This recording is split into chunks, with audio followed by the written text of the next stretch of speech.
Seigneur Jésus, avec ton peuple, nous venons encore humblement pour rester sous ton sang, Seigneur, parce que tu nous as obligés d'y demeurer jusqu'à ce que ta pensée entre nous, ta pensée qui est la colonne de feu, la lumière éternelle, Seigneur.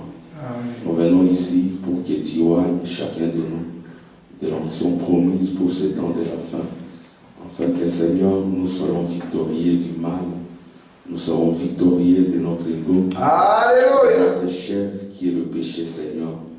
Afin que, Seigneur, nous puissions réellement entrer dans ce voyage du troisième exode. Yes, il y a point de mort, Seigneur, où il n'y a que l'immortalité, où nous possédons toutes les portes de nos ennemis. Qu'il en soit ainsi, Seigneur. Parle à chacun de nous. Au moins, Seigneur Jésus, ceux qui sont là, ramène encore ceux qui sont en cours de route, Seigneur. Ramène les rétrogrades. Et bénis-nous, Seigneur, aujourd'hui, du début jusqu'à la fin, Seigneur. Fais que quand nous quitterons cet endroit, nous puissions dire que nos cœurs brillent au-dedans de nous. Amen. Alors que tu nous parles en chemin. Au nom de Jésus. Amen. Amen. Amen. Que Dieu bénisse. Amen.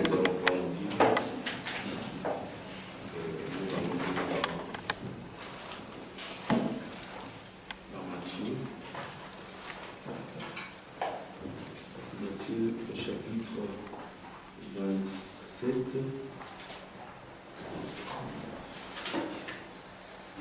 verset 44.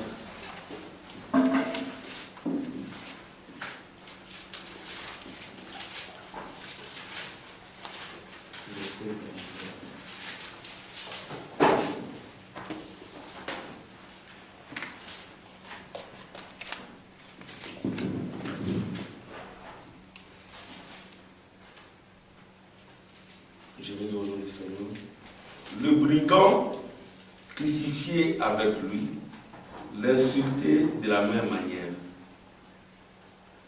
Depuis la 6e heure jusqu'à la 9e heure, il eut des ténèbres sur toute la terre. Et vers la 9e heure, Jésus s'écria d'une voix forte, Eli, Eli, lama sabachthani, c'est-à-dire, mon Dieu, pourquoi m'as-tu abandonné? Quelques-uns de ceux qui étaient là l'ayant entendu dire, il appelle Élie. Et aussitôt, l'un d'eux courut prendre une éponge qu'il remplit de vinaigre et l'ayant fixée à un roseau, il lui donna à boire. Mais les autres disaient, laisse, voyons si Élie viendra les sauver. Jésus poussa de nouveau un grand cri et rendit l'esprit. Et voici le voile du temple se déchira en deux, depuis le haut jusqu'en bas. La terre trembla, les rochers se fendurent, les sépulcres s'ouvrirent, et plusieurs corps des saints qui étaient morts ressuscitèrent. Étant sortis des sépulcres après la résurrection de Jésus, ils entrèrent dans la ville sainte et apparurent à un grand nombre de personnes. Amen. Amen. Donc maintenant, prendre le livre 23.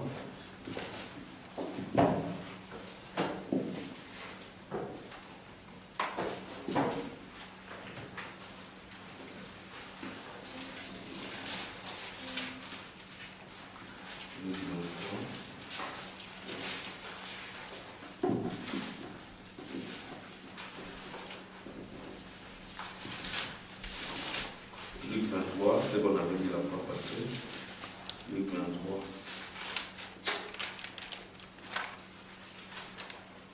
Luc 23. 31. Oui, 39. Luc 23, 39. L'un des malfaiteurs crucifiés l'injuriait, disant, n'es-tu pas le Christ? Sauve-toi toi-même et sauve-nous. Mais l'autre les reprenait et disait, ne crains-tu pas Dieu, toi qui subis la même condamnation?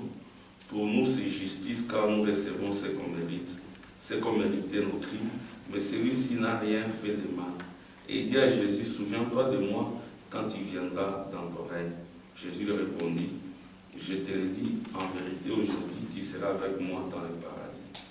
Il était déjà environ la 6e heure, et il y eut des ténèbres sur toute la terre, jusqu'à la 9e heure.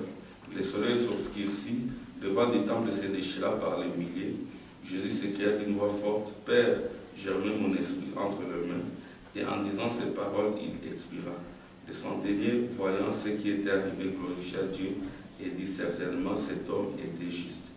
Et tous ceux qui assistaient en foule à ce spectacle, après avoir vu ce qui était arrivé, s'en retournèrent, se frappant la poitrine.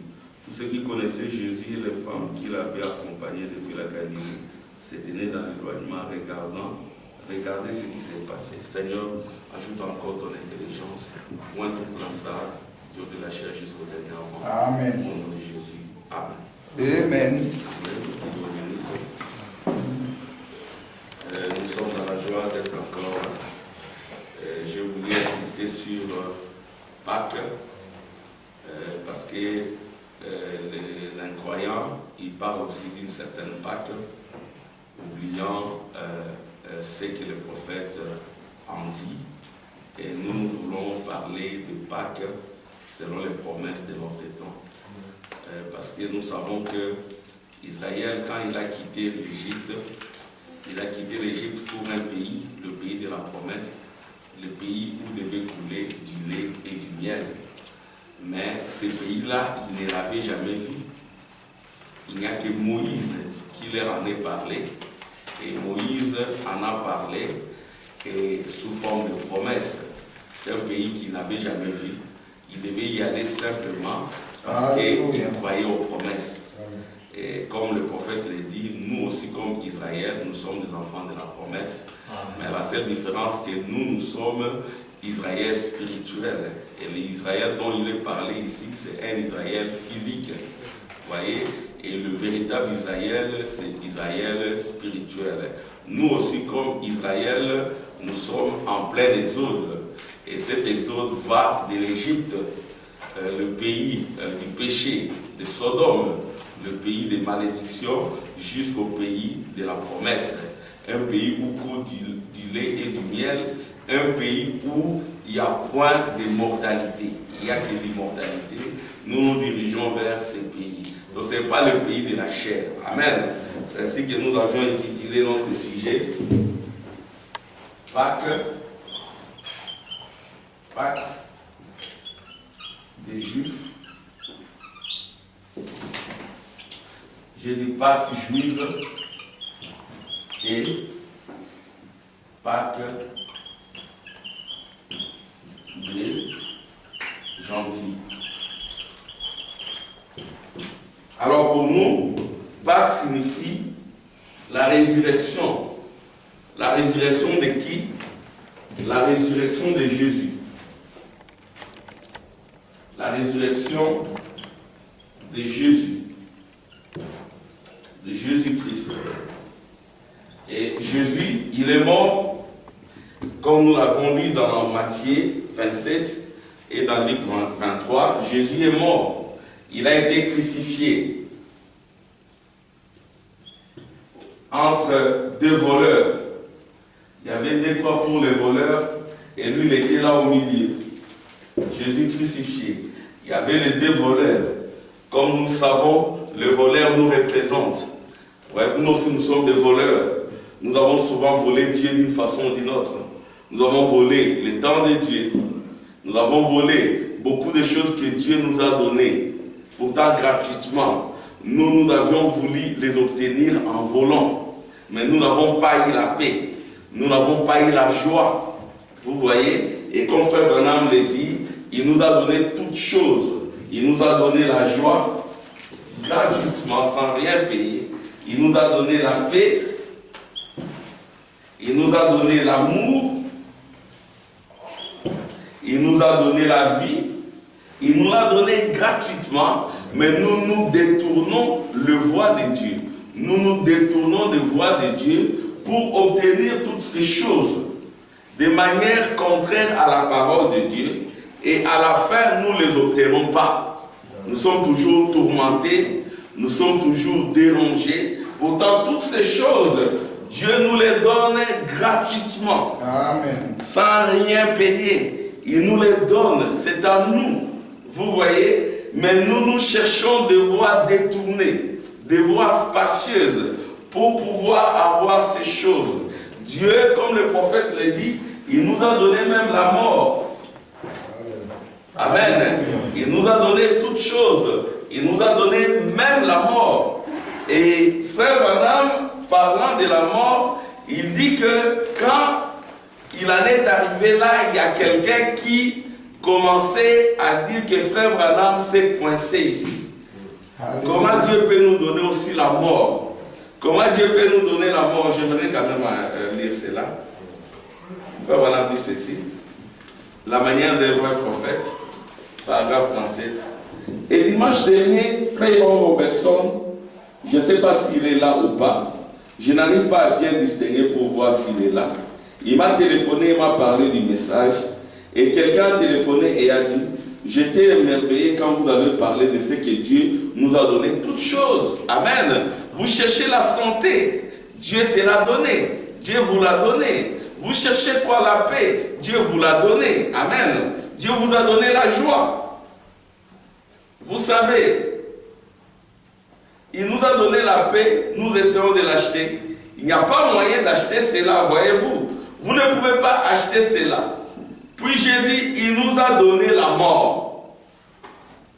Quelqu'un a téléphoné pour dire, prédicateur, je me suis demandé où vous allez aboutir avec cela.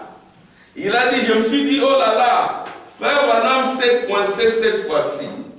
Pas lorsque la Bible le dit, voyez-vous, quand la Bible dit quelque chose, vous le répétez, vous ne pouvez pas être coincé. Amen. La Bible dit qu'il nous a donné la mort. Pas lorsque la Bible le dit, voyez-vous, la Bible dit qu'il nous a donné la mort. Et bien que pouvons-nous faire, que pouvons-nous faire avec la mort? Vous savez, Paul face à la mort a dit, ô mort, où est ton aiguillon? La mort n'a pas d'autorité sur nous. C'est nous qui avons l'autorité sur elle. C'est vrai. Toutes choses nous ont été données. Amen.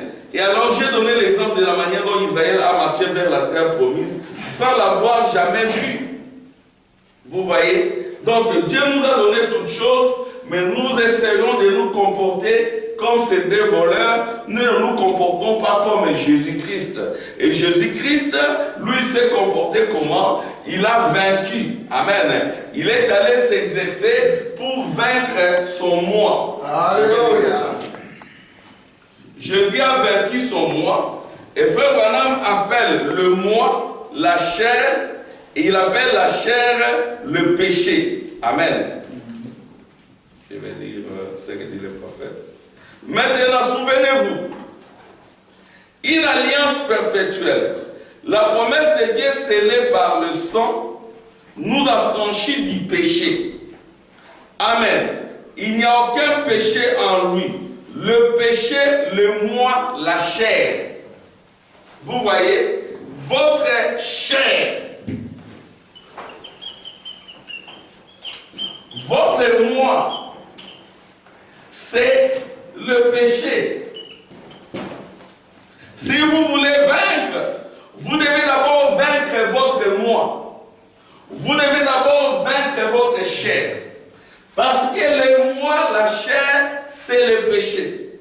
Et vous ne pouvez avoir toutes ces choses que si vous empruntez la voie de Jésus, comme nous l'avions dit que Jésus, pour nous donner toutes ces choses, il a dit renoncer à son moi. Il est allé à Gethsemane, il s'est battu contre son moi jusqu'à ce que sa sueur s'est transformée en grumeaux de sang. C'est là qu'il a été déclaré victorieux. Amen. Et c'est là qu'à la croix, comme nous pouvons le lire dans la Bible, Jésus pouvait toujours rester là-bas à la croix.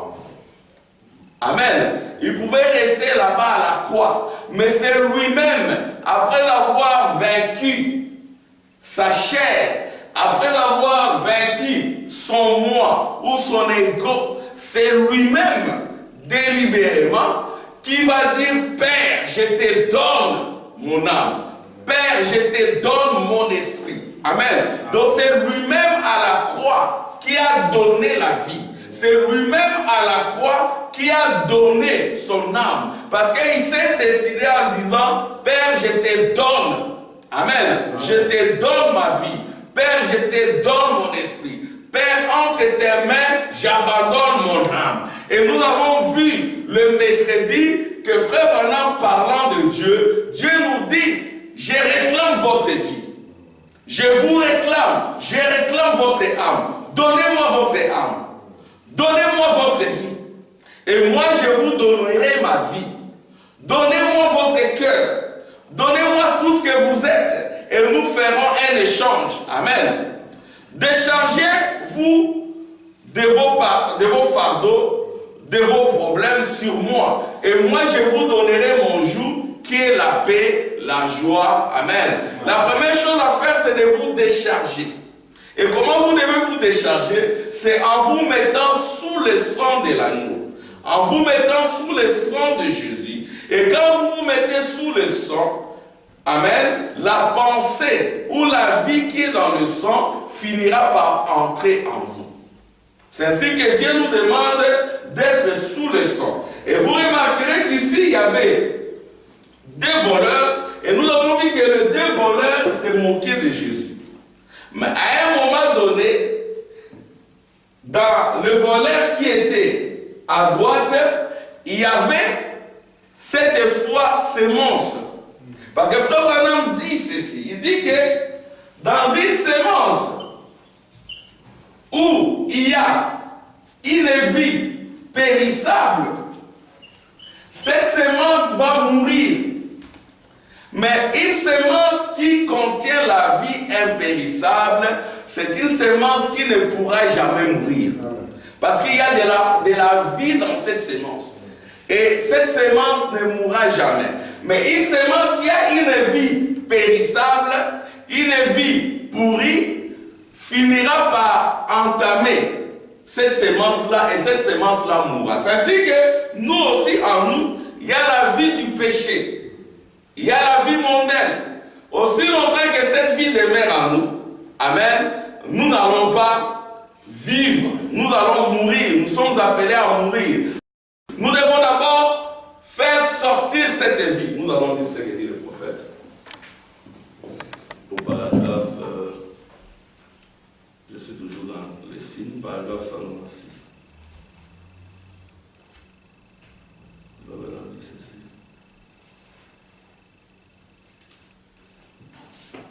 Donc nous devons d'abord sortir, nous mettre. Amen. Pardon? Amen. Le signe de 1963. Frère Branham dit ceci. Il dit que nous devons nous mettre là jusqu'à ce que 186.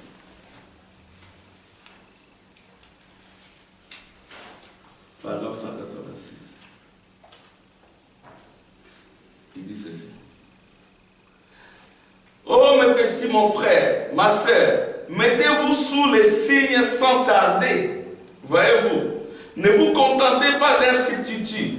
Ne faites pas cela, voyez-vous. Ne faites pas juste l'imaginer. Restez là jusqu'à ce que vous sachiez que le signe est appliqué. Jusqu'à ce que tout votre, jusqu'à ce que la pensée qui était en Christ soit en vous. Amen. Donc vous devez rester là jusqu'à ce que la pensée qui était en Christ puisse être en vous. Jusqu'à ce que toute la folie du monde soit sortie de vous. Jusqu'à ce que le seul désir de votre cœur soit lui. Amen. Donc vous devez rester sous le sang jusqu'à ce que la pensée du Christ entre en vous. Et que fait la pensée du Christ? La pensée du Christ entre en vous pour couvrir votre âme. Quand la pensée entre en vous, c'est pour couvrir votre âme. Et la pensée, c'est la parole de Dieu. Et la parole de Dieu, c'est la colonne de feu. Amen. Et la colonne de feu, c'est aussi la nuée de gloire. Et la nuée de gloire, c'est ça la vie. C'est ce que Frère Branham dira. Aujourd'hui, les signes, ce n'est pas les sons. Mais les signes, c'est la vie. Et la vie aujourd'hui, c'est la nuée de gloire, c'est la colonne de feu, c'est la pensée de l'Éternel. Et quand la pensée de l'Éternel entre en vous, elle chasse toute la folie du monde. Et nous savons que le monde c'est votre chair. Le monde, c'est le péché, c'est l'incrédulité, c'est votre ego. C'est ainsi que la pensée de Dieu, quand elle entre en vous, elle démolit votre ego, elle démolit votre péché, elle démolit votre chair. Amen. Et la pensée de Dieu, c'est la colonne de feu, c'est la nuée de gloire. Nous devons rester sous les sons, sous les signes, jusqu'à ce que la pensée de Dieu va entrer en nous. Et quand la pensée de Dieu entre en nous, alors nous sommes victorieux. Nous ne serons jamais victorieux tant que la pensée de Dieu n'entrera jamais en nous. Or, Dieu pense et le prophète parle et toi et moi nous devons accepter ce qu'a dit le prophète. C'est ainsi que pour accomplir son signe, frère Branham dans les signes dit que Dieu a envoyé d'abord un prophète. C'est ça la première étape. Il envoie d'abord un prophète. Ensuite, il envoie la colonne de feu ou la nuée de gloire comme signe de l'identification. Et après de cette colonne de feu, de cette nuée de gloire, il y a de l'assurance qui se produit. Il y a l'assurance bénie dans votre cœur. Il y a de la force dans votre cœur. Il y a de la joie dans votre cœur. Pourquoi? Parce que vous êtes resté sous les signes. Vous êtes resté sous les sons. Vous n'avez qu'à vous mettre, alléluia, sous les sons. Vous n'avez qu'à vous mettre sous les signes.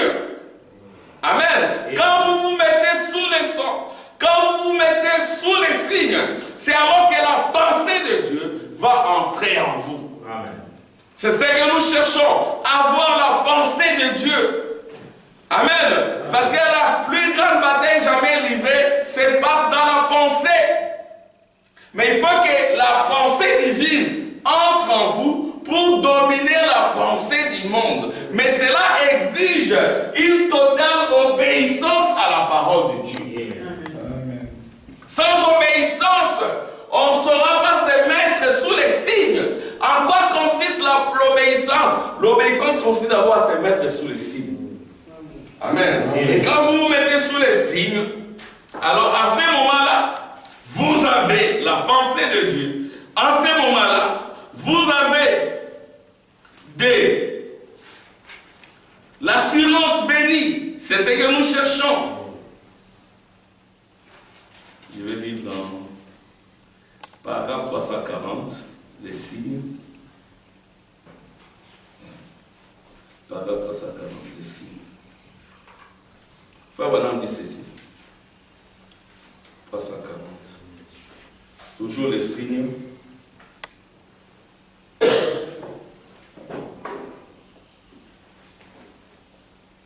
Il dit ceci. Qu'en serait-il? Je commence sur 330. Le signe indique que l'acquisition a été faite et acceptée. L'acquisition du ticket pour le voyage. Le voyage aujourd'hui, c'est l'exode. Amen. Ce n'est pas n'importe quel exode, c'est le troisième exode. Amen. Et le troisième exode, ça n'a rien à voir avec la chair. Ça n'a rien à voir avec l'esprit. Amen. Ça n'a rien à voir avec la chair. Parce que la chair, c'est le péché. Parce que la chair, c'est l'ego. Parce que la chair, c'est le diable. Dieu n'a rien à voir avec votre chair. Amen. Dieu n'a rien à voir avec l'esprit mondain. Là où proviennent toutes ces pensées, toutes ces émotions diaboliques. Dieu veut traiter avec votre âme. Dans ce troisième exode, le prix a été payé. La vie est descendue sur la terre le 28 février 1963. Amen. C'est ça la nuée des gloires. C'est ça la vie. Amen. Et c'est ça les signes qui procurent l'assurance, qui procurent la protection, qui procurent la garantie. La garantie que vous avez toutes choses en vous. Amen. Comme nous l'avions lu dans la manière d'un vrai prophète, vous avez tout. Vous avez les gages ou la garantie. Amen. Vous avez la plénitude de toute cette garantie-là en ce qui concerne la mort physique et spirituelle. Vous les avez vaincus. Amen. En ayant cette nuée, en se mettant sous les signes du temps de la fin. Je vais laisser dire le prophète. Les signes indiquent que l'acquisition a été faite et accepté. Or, vous ne pouvez pas obtenir votre jeton de la compagnie des chemins de fer avant d'en avoir payé les prix. Il n'y a qu'un moyen pour vous d'en payer les prix, c'est de les payer. C'est exact. Quoi donc? Il quoi l'accepter? Une entière, c'est ça le prix. Amen. Une entière obéissance à toute la parole de Dieu vous donnera droit au signe. Une entière obéissance, non pas en partie, oui, aussi loin qu'ira votre non, mais en entier. L'entière obéissance à la parole de Dieu qui est Christ vous fait entrer en Christ. Et Christ, c'est la nuée. Amen. Et c'est en Christ qu'il y a votre paix. C'est en Christ qu'il y a votre joie. C'est en Christ qu'il y a votre force. C'est en Christ qu'il y a votre solution. Ce que vous devez faire, c'est simplement de vous mettre sous les signes du temps de la fin. Et ce signe-là, c'est quoi? C'est le prophète qui vient. Amen. Avec la pensée de Dieu, et cette pensée exprimée qui est la parole de Dieu, et vous avalez tout cela, même si c'est difficile. Yes. Vous obéissez. Les gens ne reçoivent pas les signes. Pourquoi? Parce qu'ils trouvent que c'est difficile et ils ne veulent pas s'y conformer. Amen. Donc l'entière obéissance à la parole de Dieu vous procure les signes. Quand serait-il si vous étiez complètement dedans, mais que vos pieds pendent au dehors? Vous dites que vous êtes en Christ, mais vos pieds sont encore en dehors. Quand serait-il si vous étiez complètement dedans, avec les mains qui pendent au dehors? Presque complètement dedans, mais avec les cœurs qui pendent au dehors. Exactement comme la femme de Lot. Elle est sortie de Sodome et Égypte. Mais son cœur était toujours là-bas à Sodome et Gomorrhe. Amen. Comme nous l'avons toujours dit, le cœur c'est une haute dimension. Il faut que la pensée de Dieu entre dans votre cœur. C'est ainsi que la femme de Lot s'est détournée à gauche. Amen. C'est là où se trouve le cœur pour regarder là où se trouvait son bonheur. C'est comme cela qu'elle a raté les coches et s'est transformée en une colonne de sel. Amen. Quand nous disons que nous y sommes, notre cœur doit aussi être dedans. Nous ne pouvons pas dire que nous y sommes aussi longtemps que la pensée de Dieu n'est pas encore entrée en nous. Mais pour que cette pensée entre, vous devez simplement vous mettre sous les signes. Les signes, c'est quoi? Les signes, c'est les prophètes qui viennent muni des messages. Amen. Les signes, c'est quoi? C'est la nuée de gloire, la colonne de feu qui est la pensée de Dieu. Et c'est de là que quand vous avez la pensée de Dieu, vous avez l'assurance. Amen. Quand la pensée de Dieu entre en vous, alors vous avez de l'assurance. Mais qu'est-ce qui se passe aujourd'hui? Ce qui se passe, c'est que le monde d'Égypte et de Gomorrhe, le monde dans lequel nous vivons, se retrouve dans l'angoisse. Je vais encore lire ça. Page 35, paragraphe 239. C'est ce qui se passe aujourd'hui. Paragraphe 239. Le prophète dit ceci. Et nous voyons les grands et horribles signes de la fin sur le gens. Et les signes du temps de la fin sur la terre, de l'angoisse chez les nations. Amen. Et l'angoisse chez les nations, c'est quoi? C'est de la tristesse extrême. C'est de la dépression. Amen. On n'est pas sûr du lendemain. Pourquoi? Parce qu'on n'a pas le royaume en soi. Parce qu'on n'a pas la pensée de Dieu en soi. Parce qu'on n'a pas le royaume en soi. Et comme on n'a pas toutes ces choses en soi, on a encore le royaume du monde. Et ce royaume du monde, comme il est encore en toi, il se manifeste par l'angoisse et la tristesse. Nous l'avons vu avec les apôtres, amen, qui n'arrivaient pas à prier. Parce que la prière vous permet de vaincre votre moi. Amen. La prière vous permet d'être victorieux sur votre ego. Peu importe les problèmes, faites un effort pour vous mettre à genoux. Amen. La prière va résoudre les problèmes. Yes. Mais les disciples, amen, quand Jésus leur dit, allez prier, quand ils sont arrivés là, ils se sont endormis de tristesse. Ils n'arrivaient plus à prier. Les angoisses sur les nations. Jésus était aussi angoissé. Amen. Mais il a prié. Amen. L'angoisse, c'est quoi? L'angoisse vient. L'angoisse amène le ténèbre. L'angoisse amène l'obscurité.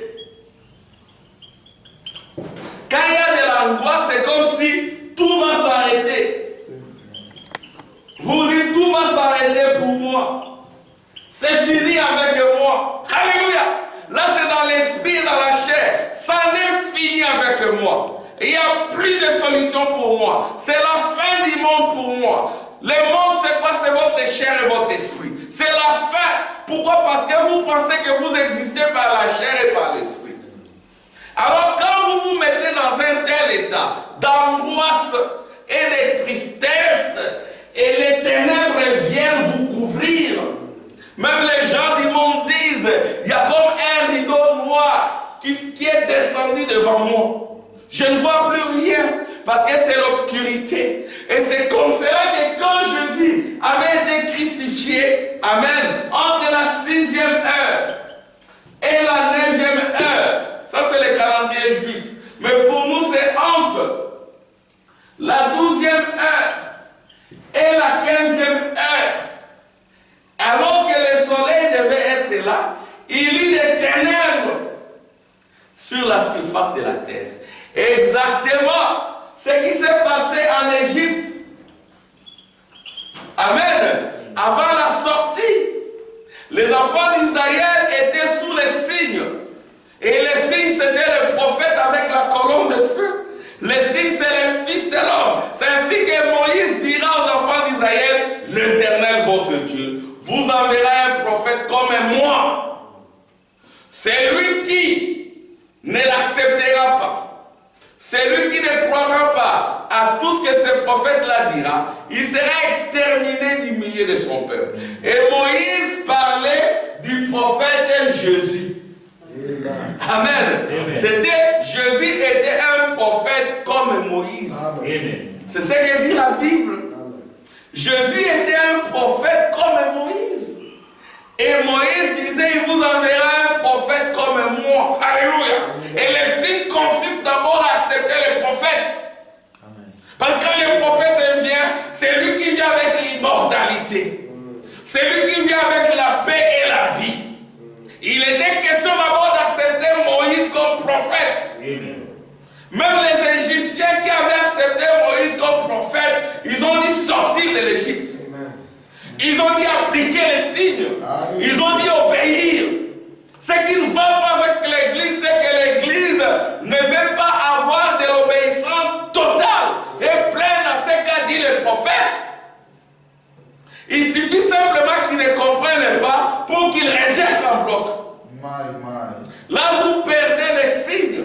Et quand vous rejetez, c'est comme l'uranium. Amen. Ça va entrer en vous, ça va vous ronger, jusque dans votre séjour de mort. Amen. Parce qu'on ne peut pas rejeter la vérité. C'est comme Pilate. Il avait entre ses mains Christ. Il ne devait pas le rejeter. Il devait l'accepter. Il ne devait même pas s'en débarrasser en se lavant les mains, en cherchant un moyen détourné par la politique. Je ne suis ni pour l'un ni pour l'autre. Amen. Je suis au milieu. Amen. Je suis au non. Vous devez choisir. Vous devez faire un choix et dire Amen à tout ce qu'a dit le prophète. C'est ça la première étape du signe, c'est le prophète. La première étape du signe dans le premier exode, c'était le prophète. Le prophète, la colonne de feu, la nuée de gloire, l'obéissance qui produit la paix. Parce que ceux qui n'avaient pas désobéi, l'ange de la mort est passé pour frapper. Amen. Et l'ange de la mort, amen, c'est comme le prophète le dit, Josué c'était un ange destructeur. Josué c'est un changement de nom. Amen. Josué ne s'appelait pas Josué. Yes, sir. Josué s'appelait Osée. Osée. Yes. Amen. Yes, sir. Et Osée était de la tribu d'Éphraïm. Mhm. Une tribu qui a été effacée. On lui a donné le nom de Josué. Amen. Jésus sauveur, avec c'est le nom de la tribu de Juda. Et Josué, il a agi exactement comme Jésus. Mais il avait besoin de Caleb.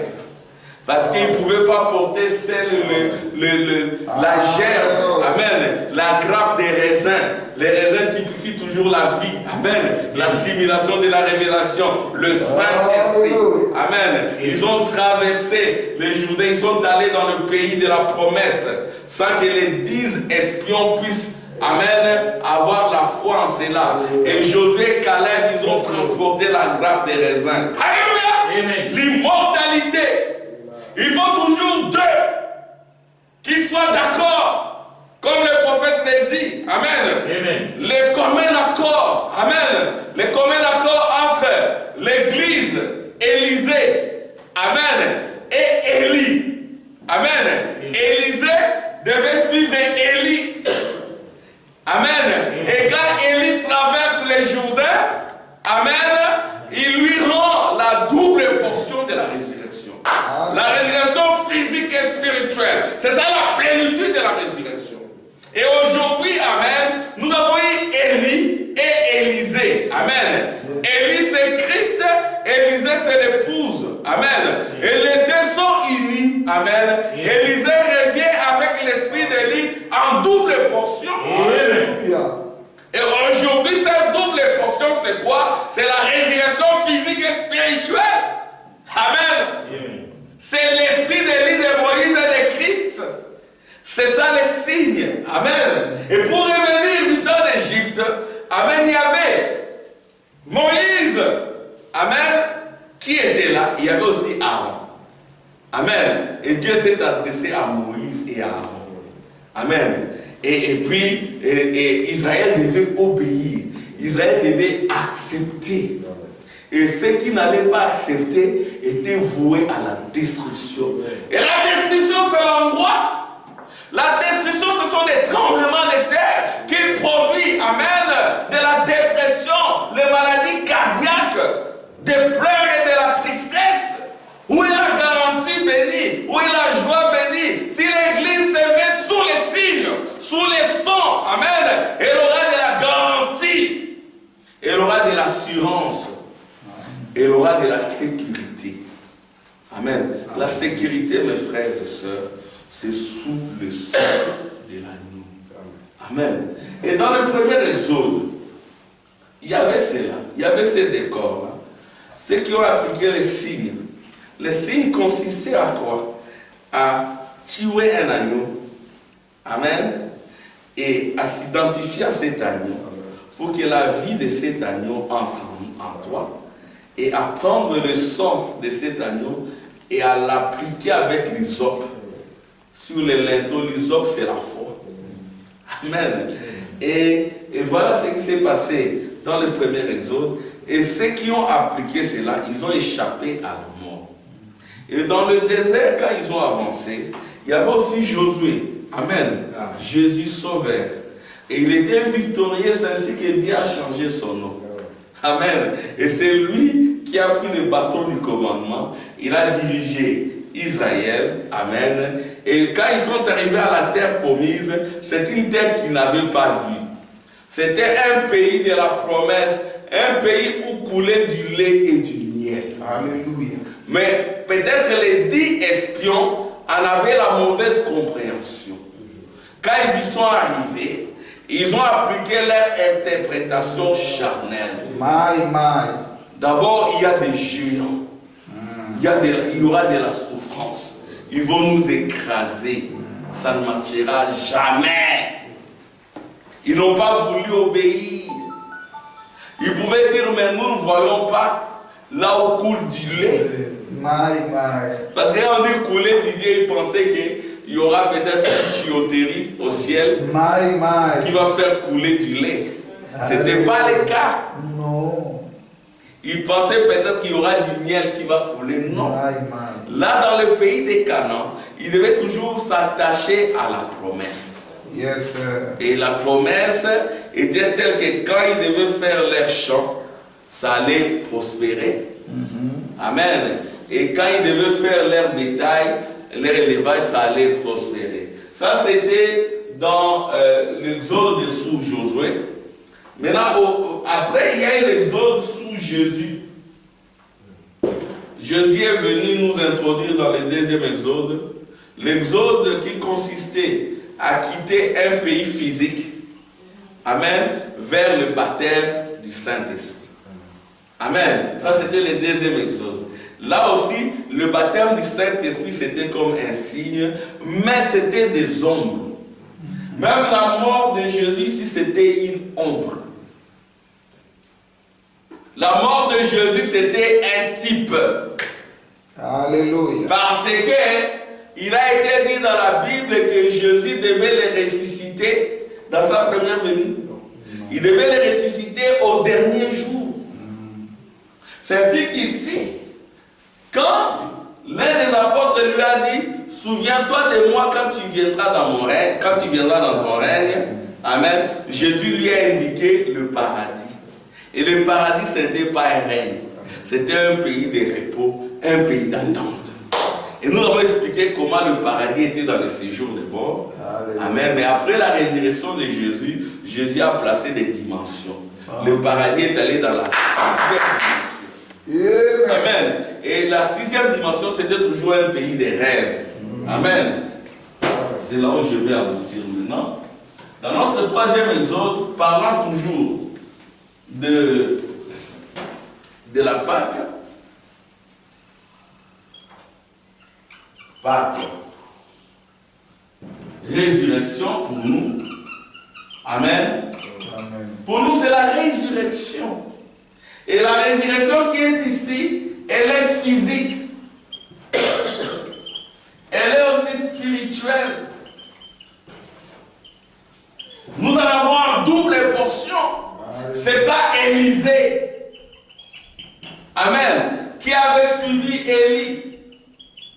Dans les Jourdains, mon père, char d'Israël et sa cavalerie. Et Élie lui a donné la robe de l'immortalité. C'était la double portion de la résurrection. La résurrection physique et spirituelle. Vous voyez. Mais retenez que du temps de Jésus, dans sa première venue, ce n'était pas le règne. Amen. Quand Jésus est venu, dans sa première venue, il n'est pas venu régner. Il est venu pour mourir. Vous dites Amen. Amen. Il n'est pas venu pour les règnes, non. Et Israël voulait les pousser à prendre le trône, ce n'était pas encore son temps. Il ne connaissait pas encore le 7e sceau. Lisons dans Ésaïe 61.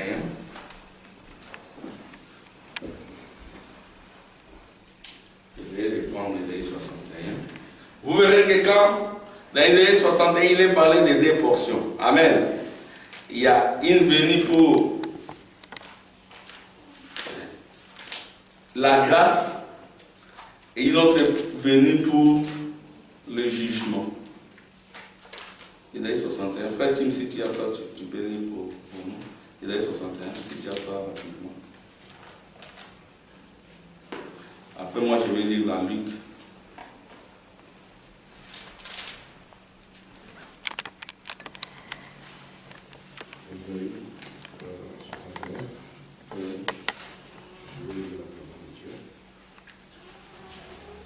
L'Esprit du Seigneur, l'Éternel est sur moi, car l'Éternel m'a oint pour porter de bonnes nouvelles aux malheureux. Il m'a envoyé pour guérir ceux qui ont le cœur brisé, pour proclamer aux captifs la liberté, aux prisonniers la délivrance, pour publier une année de grâce de l'Éternel et un jour de vengeance de notre Dieu, pour consoler les affligés. Amen. Ouais, là, il est parlé de 2 jours. Amen. Il y a un jour de grâce. Et le jour de grâce, C'est quand Jésus était mort à la croix. Tout a été accompli. Amen. La grâce a été accomplie. Le sang a coulé. Le prix a été payé. Et ça, c'était un jour de grâce. Amen. Mais il devait y avoir un jour de jugement. Et le jour de jugement, c'est au temps de la fin. Mais avant le jugement, avant que la colère de Dieu, amen, ne puisse être déversée sur les nations impies et sur les gens impies, Dieu donne toujours un avertissement. Et son avertisseur, c'est le prophète.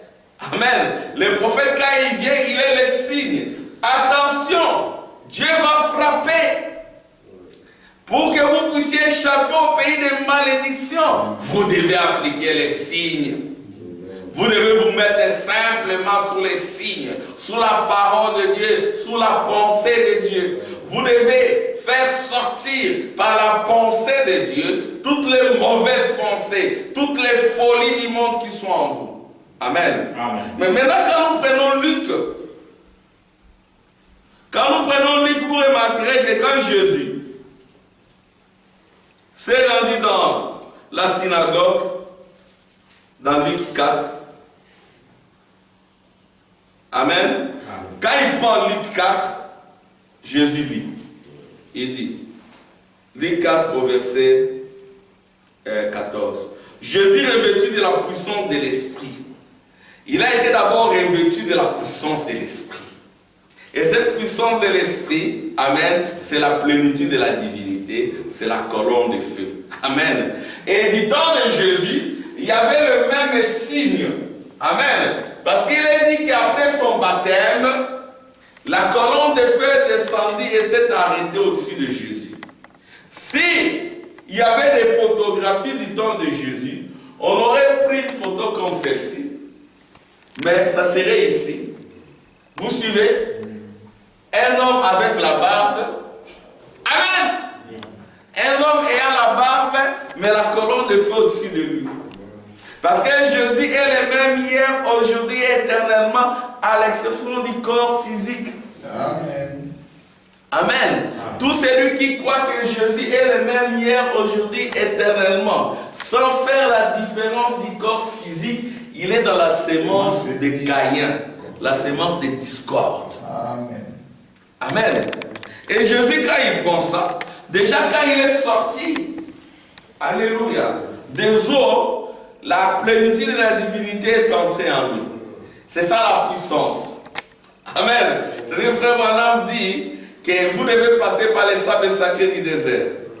Amen. Vous devez avoir la connaissance de la gloire de la Shekinah. Vous devez aussi rencontrer la colonne de feu. Ce n'est pas simplement les ministres, c'est aussi pour toute l'Église. Parce qu'il a été promis que la colonne de feu retournera à l'Église. La colonne de feu retournera à l'homme. La colonne de feu aujourd'hui, c'est l'expérience du Saint-Esprit. C'est la venue des anges. Comme le prophète l'a dit, si vous naissez de nouveau, vous devenez un être double. L'un pour mourir, l'autre est dans l'association avec les anges. Si bien que quand vous serez dans l'angoisse, dans la tristesse, l'ange viendra vous réconforter. Vous dites Amen. Amen. Quand vous êtes dans l'angoisse, dans la tristesse, vous vous mettez à genoux comme Jésus. Vous priez malgré la tristesse. Alléluia. Vous priez malgré l'angoisse. Vous priez bien qu'on vous ait promis un lendemain catastrophique. Vous vous mettez à genoux. Vous prononcez simplement la parole. Prononcez simplement la parole. Pourquoi s'écrit? Parlez simplement. Mettez-vous à genoux. La prière va changer la situation. Et frère Madame dit la prière peut même changer la volonté de Dieu. Amen. Amen. La prière peut même réguler la décision de Dieu. Je vais donner une petite expérience avant de... Quand j'aurai fini ici. Il est dit ceci. Jésus, revêtu de la puissance de l'Esprit, retourna en Galilée, et sa renommée s'est répandue dans tous les pays d'alentour. Il enseignait dans les synagogues et il était glorifié par tous. Là, il était glorifié par tous, mais après, ils l'ont rejeté. Et Jésus, comme il avait la puissance, il savait que son royaume n'est pas de la gloire du monde. Amen. Sa gloire est d'en haut. Et il s'est rendu à Nazareth où il avait été élevé. Et selon sa coutume, il entra dans la synagogue le jour du sabbat. Il s'éleva pour faire la lecture. Et on lui remit les livres du prophète Ésaïe. L'ayant déroulé, il trouva l'endroit où il était écrit « L'Esprit du Seigneur est sur moi, parce qu'il m'a envoyé pour annoncer une bonne nouvelle aux pauvres. Il m'a envoyé pour guérir ceux qui ont les cœurs brisés. » Amen. Pour guérir ceux qui ont les cœurs brisés. Pour proclamer aux captifs la délivrance. Amen. Et aux aveugles le recouvrement de la vie. Pour envoyer libres les opprimés. Pour publier une année de grâce du Seigneur. Alléluia. Ça c'est Ésaïe. Il n'y a que cette portion qui était accomplie. Et pour que cette portion s'accomplisse, il y a eu les ténèbres sur la terre. Il y a eu l'obscurité sur la terre. Les gens se sont frappés la poitrine. Jésus leur a dit, filles d'Israël, ne pleurez pas sur moi. Pleurez pour vous-même. Pleurez pour vous-même parce qu'il viendra un temps où on dira heureuse celle qui n'enfante pas. On dira bienheureuse celles qui n'ont pas d'enfants. Pourquoi Jésus disait cela? Parce qu'il savait qu'Israël devait payer. Et quand Titus est entré, il a tout détruit. Il a démoli. Et les enfants et les petits, tous ont été démolis. C'était la mort. Amen. Et ça, c'était l'année de grâce. Mais il y aura aussi l'année du jugement. Et dans l'année du jugement, c'est la deuxième portion d'Ésaïe 61. C'est là où il y aura la vraie Pâque. Exactement, le monde sera aussi couvert de ténèbres. Et le monde sera l'Odyssée. Amen. L'Odyssée sera couverte de ténèbres. L'Odyssée sera couverte d'angoisse et de tristesse. L'Odyssée sera la nouvelle ligne. Exactement ce qui s'est passé du temps de la première venue de Jésus. On était en plein avril. Amen. Frère Branham est né au mois d'avril. Amen. Et quand il est né, les 3 étoiles de Camp Sem Japhet se sont entrecroisées. C'était un signe qu'un don avait été donné pour le salut de l'humanité. Amen. Rejeter ces dons, c'est entrer dans les chaos. Parce que ces dons viennent à la fin de l'Odyssée. Amen. Ces dons est venu 1909. Amen. Et 1909, frère Branham, quand il fait ses calculs, 1977. Ça, c'est le calendrier romain. Un calendrier plein d'erreurs. Amen. Mais frère Branham dit, entre ceci, amen, entre la période ici, Israël sera rétabli. Amen. Et quand Israël est rétabli, c'est que l'été est là. Et quand l'été est là, c'est que le soleil est là. Quand le soleil est là, c'est que Christ est là. Et ça, c'est comme venir pour punir les impies, pour punir les nations impies. Amen. Mais il commence par des avertissements. Amen. Christ, dans son ministère, il se révèle d'abord comme fils de l'homme. C'est ça le signe. Le prophète vient, sortez du milieu de mon peuple. Amen. Sortez de la Odyssée. Pourquoi? Parce que la Odyssée est pleine d'obscurité. La Odyssée est pleine d'angoisse et de tristesse. Sortez. Comment on sort? C'est en écoutant la voix du prophète. En écoutant la voix prophétique. C'est comme cela que nous sortons. C'est ainsi que Frère Branham dira, nous ne vivons plus dans la Odyssée. Amen. L'âge dans lequel il y a la paix, la joie, ce n'est pas l'âge de la Odyssée. Nous devons monter sur la montagne. Nous, c'est qui? Nous devons monter. Nous, c'est qui? Nous, c'est l'Esprit de Dieu en vous. Nous, c'est qui? C'est votre âme. Alléluia. Qui doit monter pour s'unir à Christ. Amen. Votre âme doit